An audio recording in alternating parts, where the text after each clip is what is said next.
The day the HOA bulldozed my dam, the frogs went silent. That should have been the first warning. I stood at the edge of the swampy stretch behind my house, jaw clenched, watching the mud bubble and churn where my dam used to be. 3 bulldozers, 2 flatbed trucks, and 1 extremely self-important woman in a wide-brimmed sun hat had just flattened the only thing keeping this neighborhood dry. Her name was Francine Lott. Middle-aged, loud, and somehow always smelling faintly of lemon-scented floor cleaner, Francine ran our homeowners association like a dictatorship with a clipboard. She had a voice sharp enough to cut drywall and a permanent scowl like she'd just tasted sour milk. "This eyesore is finally gone," she declared like she'd just liberated Paris. "You're welcome, everyone." I clenched my fist so hard I nearly cracked a knuckle. That dam wasn't just a pile of rocks. It was nearly 8 years of work engineering, permits, drainage calculations, and sweat. I'm Reagan Voss, a civil engineer, and I built it myself after a freak seasonal flood turned this whole area into a marsh. My property sat on the lowest elevation in the neighborhood, so the runoff pooled here before sliding into the creek. Francine, of course, didn't want to hear any of that. "It's ugly," she said at the last HOA meeting. "It lowers property values. Our community has a look, Reagan." "You mean dry basements. That's the look I'm going for," I shot back. She didn't laugh. She never did. I gave them the permits. I showed them the water flow models. I even brought in the city inspector, who confirmed the dam was legal and functioning perfectly. But Francine didn't care. She waved around some outdated clause in the bylaws about unauthorized landscaping, got her loyal sycophants on the board to vote, and that was that. They sent me a letter, remove the structure within 10 days or the HOA will take action. I appealed. They ignored it. Then, without warning, they showed up with machines and tore it all down. Now, mud replaced the dam. And beneath that, a water table ready to rise like a vengeful ghost. Francine strutted toward me like she was walking a runway. "You should be thanking us, Reagan. This neighborhood is going to look so much more harmonious without that thing." I stared at her. "You just compromised the entire drainage system." "Oh, please." "You engineers love to exaggerate." I didn't respond. What was the point? You can't argue with someone who thinks a Pinterest board qualifies as civil planning. I didn't sleep that night. Instead, I walked the perimeter of the backyard, flashlight in hand, listening to the soft squelch of water creeping in. By morning, the first signs started, lawn edges sagged, low lots pooled, sump pumps across the neighborhood kicked on like a chorus. And then, right as the sun cracked over the horizon, the real show began. Francine's $1 million colonial white shutters, wraparound porch, brand new stone pavers sat directly in the path of the redirected water. The ground beneath it was clay heavy and lazy, the kind that doesn't drain. And now, without my dam holding the runoff back, it had found a new place to settle. Her back lawn sagged like a wet sponge. Then it buckled. I stood on my porch with a mug of coffee as the first corner of her patio cracked off and slid 6 feet into the muck. She screamed. It was going to be a very interesting week. By noon, the lot residents had a moat. I stood at the edge of my driveway, arms crossed, watching the water lap at the base of her decorative garden lanterns. The perfectly trimmed hedges she bragged about during every HOA walk through now leaned like drunks clinging to a fence post. The patio furniture floated in lazy circles. And still, Francine kept up appearances, pacing her porch in a crisp linen outfit like this was all part of a redesign. "Reagan," she called, voice thinner than usual. "Can I speak with you?" I walked over slowly, boots squelching in the softening sod. She gestured for me to step onto her porch, but I stayed right where the concrete ended. My patience wasn't waterproof. "We're looking into options," she began, clasping her hands together like a real estate agent trying to close a deal no one wanted. "But I wanted to ask purely hypothetically if you had any suggestions on temporary flood mitigation." "Sure," I said. "Move to Arizona." Her lips twitched, but not into a smile. "This isn't productive." Neither is bulldozing engineered infrastructure without a hydrology report, I said. Oh, and by the way, code enforcement called me this morning. They're confused. Apparently their office never approved the demolition. She stiffened. I filed a public records request, I continued. Guess what was missing from the HOA's file? A legal demolition permit, but you already knew that. Her hands dropped to her sides. Don't be dramatic. We had a vote. You had a vote, I said, on a structure built entirely on my private property with stamped permits from the city. That's not a vote. That's criminal trespass and destruction of protected work. Francine glanced at the water pooling near her AC unit. The unit made a sad, buzzing sound before shutting off entirely. You should know, I added, that I've already filed a police report. You can expect a visit. You're doing this to spite me. No, I said. I'm doing this because I have a foundation and you don't. She turned and walked back inside without another word. By mid-afternoon, I wasn't the only one getting phone calls. The neighbors were panicking. One by one, they came sloshing through the neighborhood in rain boots, knocking on each other's doors. I watched from my porch as people compared photos of puddles in their crawl spaces, soggy insulation, and buckling floorboards. Every single one of them had voted to remove the dam. Now they wanted answers. That evening, a town hall meeting was hastily assembled in the community clubhouse, a stucco building with faux columns and a leaky roof. The usual round tables had been stacked against the wall. Folding chairs faced a single table at the front, where Francine and two other board members sat looking like kids caught cheating mid-exam. The room reeked of mildew and perfume. I didn't sit.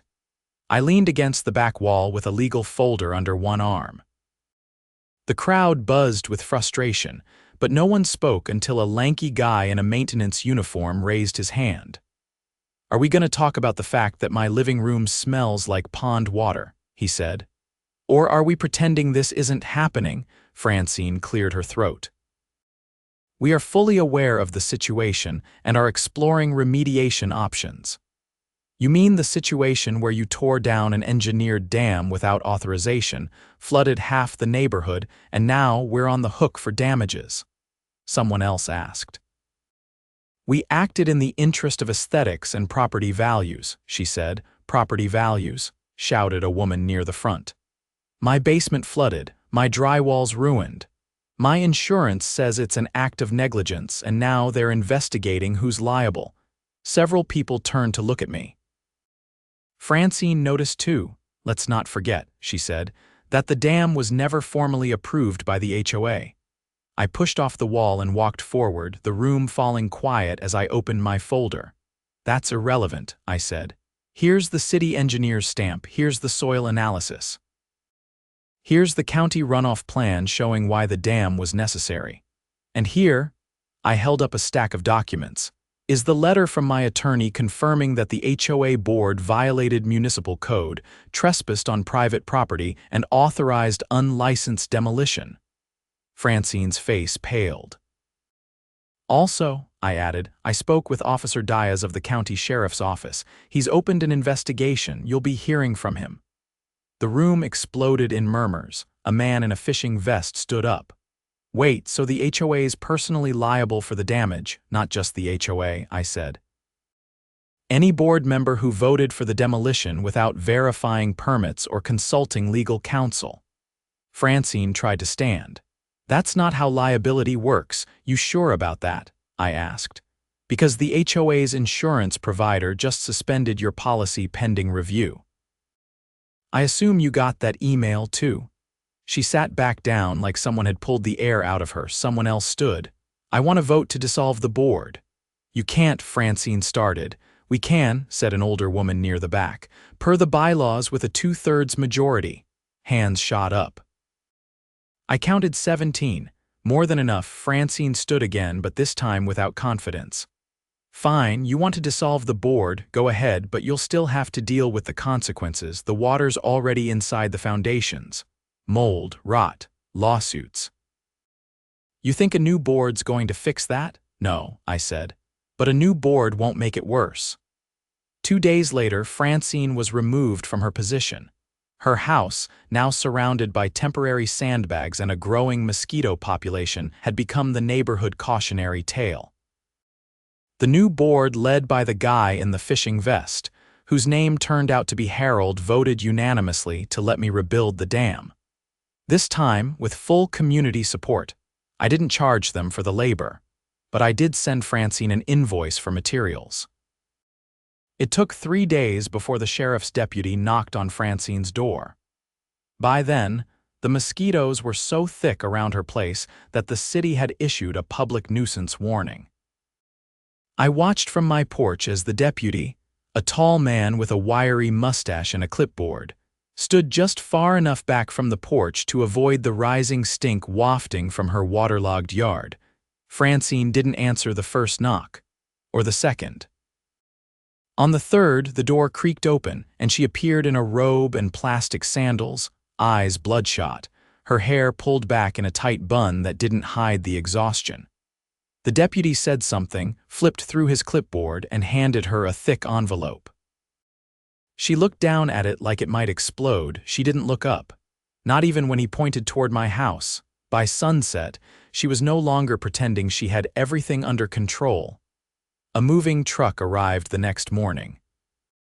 Not the big kind, the kind people rent when they're not sure how long they'll be gone.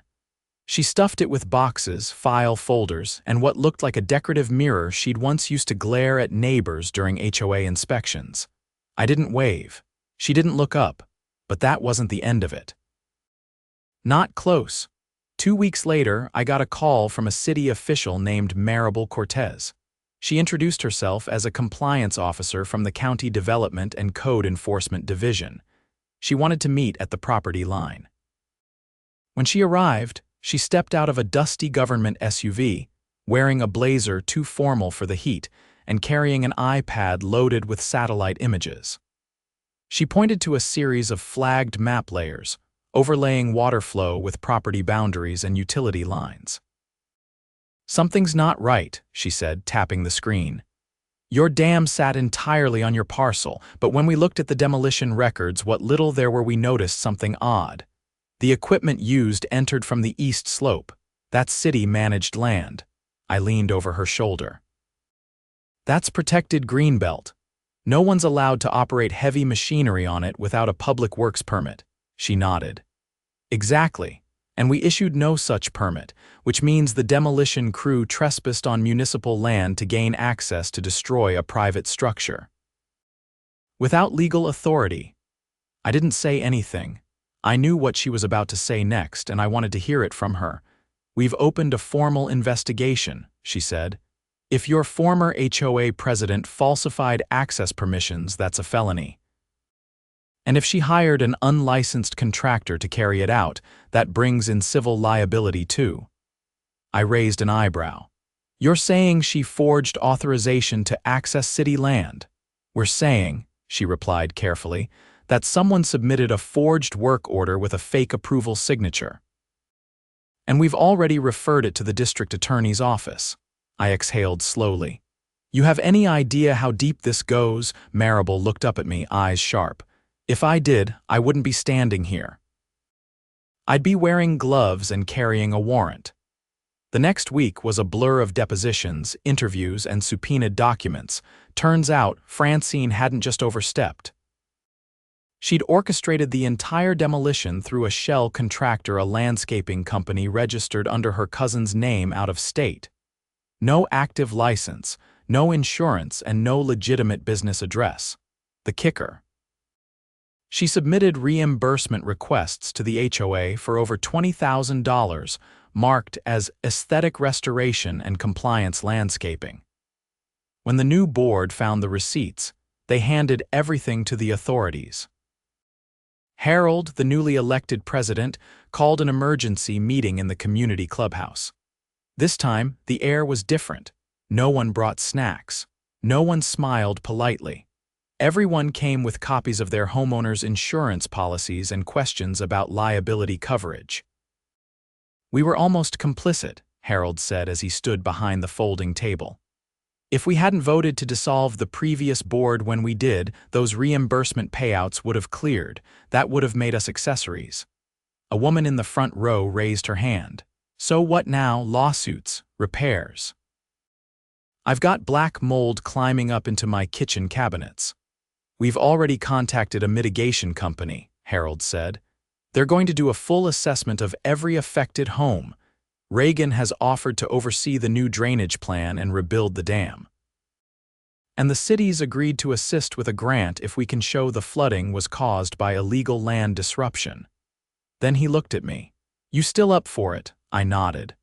I'll need access to the old runoff data and at least 3 days without rain.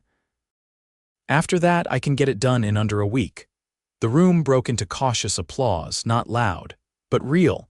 As I gathered my things afterward, a man in a green baseball cap approached. I hadn't seen him at the earlier meetings. You're Reagan, he asked. Yeah, I'm Todd. I live on the far west side near the creek bend. I've been keeping quiet, but I've got something you'll want to see. He pulled out his phone and tapped into his photo library. What he showed me made my stomach turn. A series of time-stamped photos taken from his attic window showed the demolition crew arriving at dawn. But it wasn't just the bulldozers. There were 2 board members standing near the site, clipboard in hand, pointing and giving instructions. Not just Francine, the treasurer and the secretary. Both of whom had quietly resigned after the vote to dissolve. You think they knew what they were doing? I asked. Todd nodded. I overheard them talking the night before. They said if they didn't move fast, you'd find a way to block it legally. They didn't care about runoff. They just wanted the junkyard gone. I sent the photos directly to Marable. Within 48 hours, the DA's office issued warrants for both former board members. Destruction of protected infrastructure, criminal conspiracy, fraudulent use of HOA funds, trespassing on municipal land. The community watched as unmarked cars pulled up to their homes and led them out in handcuffs. The quiet ones gasped. The louder ones took photos. No one tried to stop it. After that, the neighborhood shifted. People who'd once waved politely but kept to themselves started talking more. Organizing, asking questions. We formed a volunteer oversight group not to run the HOA but to keep it honest. Harold called it checks and balance daycare. I rebuilt the dam in 6 days, wider and stronger than before. This time, I added a proper spillway and a bioswale lined with native reeds to help filter overflow. Kids came out to watch. Some even helped carry stones. When the water stabilized and the surrounding lots began to dry, we planted a pollinator garden along the ridge. Monarchs started showing up within a week. Francine never returned. Her house sat empty for months before the bank finally repossessed it. No one bid on it at auction. Mold had swallowed half the interior, and the foundation had cracked from prolonged saturation. The place was declared uninhabitable. The city eventually used emergency funds to demolish it. In its place, they installed a small community garden and a bench overlooking the new dam. Someone painted a sign beside it that read, "Hydrology happens. Plan accordingly." I never found out what happened to Francine after the charges. Rumor had it she took a plea deal, agreed to pay restitution, and moved to a condo in a city with no HOA. Wherever she ended up, I doubted she'd be organizing board meetings anytime soon. As for the rest of us, we finally understood something we never had before. Power doesn't belong to people with clipboards and confidence. It belongs to those who show up, speak up, and stand their ground even when they're ankle-deep in swamp water. The garden bloomed faster than expected. By early spring, the bench overlooking the reed-lined dam became a neighborhood gathering spot. Kids chased butterflies through the tall grasses, and on weekends, Harold brought his fishing rod and cast lines into the deeper pockets of the runoff channel, mostly for the excuse to sit and talk. We had a rotating cleanup crew. Neighbors who once barely nodded at each other now coordinated trash pickups and weed control like it was second nature. The air even smelled better, somehow less chlorinated, more alive. But then the subpoenas started arriving. They came in thick, cream-colored envelopes with embossed seals, some from the county, others from the state's Attorney General's office. I watched from my front porch as envelopes were slid into mailboxes, clutched tightly by stunned hands, or dropped on driveways as homeowners just stood, blinking. This wasn't over, not yet. Harold knocked on my door the next morning. "They're going after the money," he said, stepping inside without waiting for an invitation. "Not just the reimbursements, the whole budget, past 5 years." I shut the door and handed him the folder I'd been preparing. "They'll find what they're looking for." He opened it, leafing through the ledger copies, scanned meeting notes, and the flagged payments I'd traced back to companies with no tax IDs. His brow furrowed at a line item labeled Architectural Harmony Initiative. $15,000, I said. Paid to a consulting firm with a disconnected phone number. The address was a UPS box 2 towns over. I cross-referenced the P.O. box holder. Harold looked up. "Who?" "Francine's brother-in-law." He applied for a business license the same week the board approved the payment. He sat down hard in the kitchen chair. "How deep does this go?" "Farther than anyone thought," I said. "They weren't running an HOA, they were laundering money through fake projects and vanity upgrades. The landscaping improvements were cover. And we all paid into it," he said, staring at nothing. "Until we didn't," I replied. Over the next few weeks, the investigation widened. The state's forensic accountant uncovered a pattern of inflated contractor bids, duplicate payments, and phantom maintenance jobs. One particularly bold invoice claimed $5,000 for aquatic vegetation treatment in a neighborhood with no ponds until my dam was built, of course. I was called to testify before a grand jury. The courtroom wasn't dramatic, no sweeping speeches, just facts, documents, timelines. The assistant DA, a precise woman named Eliza Grant, walked through the evidence piece by piece. I answered questions about the dam, the permits, the aftermath, and the night I first realized what Francine had done. I didn't embellish, I didn't speculate. I let the paper trail do the talking. Afterward, Eliza met me in the hallway. "You did good," she said. "You understand this might set precedent, right?" I raised an eyebrow. "HOAs don't usually see criminal charges for financial misconduct," she explained. "But this is organized fraud with environmental violations and property damage. It's rare we get a case this clean." I nodded. "Clean's a funny word for this mess." She smiled faintly. "Still, you helped turn it into something we could act on." Within a month, indictments were issued. 5 former board members, including Francine, her cousin, and her brother-in-law, were charged with conspiracy to commit fraud, criminal misappropriation of funds, and unlawful destruction of protected infrastructure. The city added civil suits for unauthorized use of public land and environmental damage. I didn't see Francine in person again, but her attorney made a statement during the arraignment. She claimed she'd been misled by contractors and pressured by board members to move quickly. The judge didn't buy it. Bail was denied for 2 of them, citing risk of flight. Insurance companies began issuing letters to homeowners, some denying coverage due to the HOA's illegal activity, others demanding restitution from the association's remaining funds. It hit everyone hard. But instead of turning on each other, the neighborhood doubled down.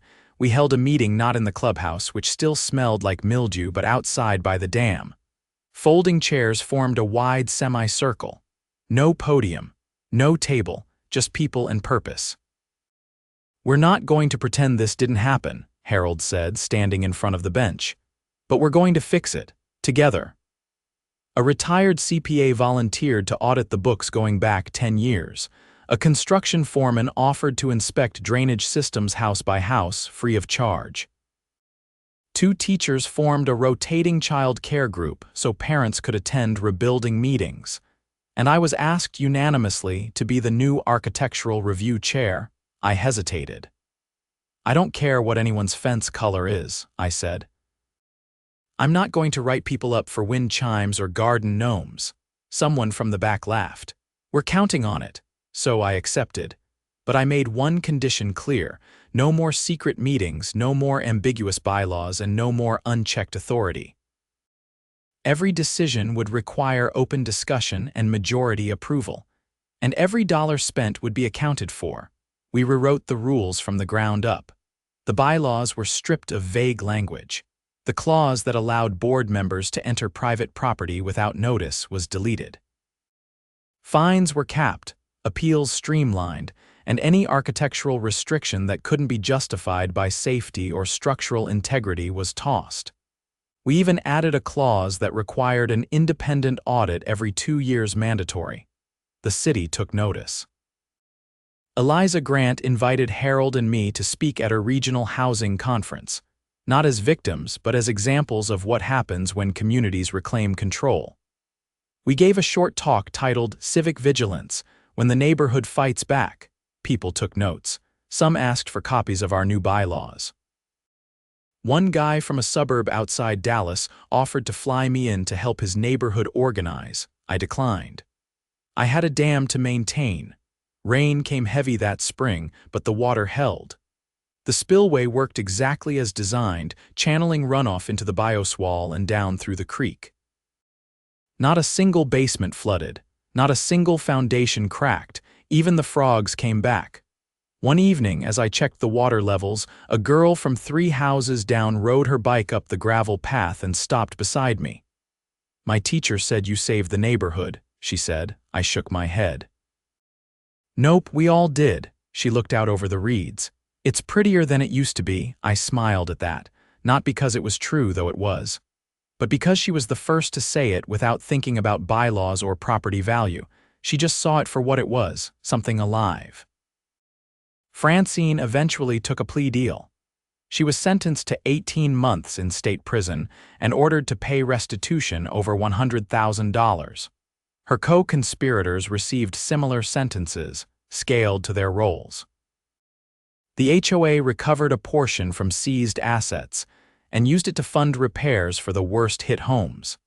The clubhouse was remodeled into a community center, complete with bookshelves, a coffee machine, and a permanent display of the new charter signed by every resident.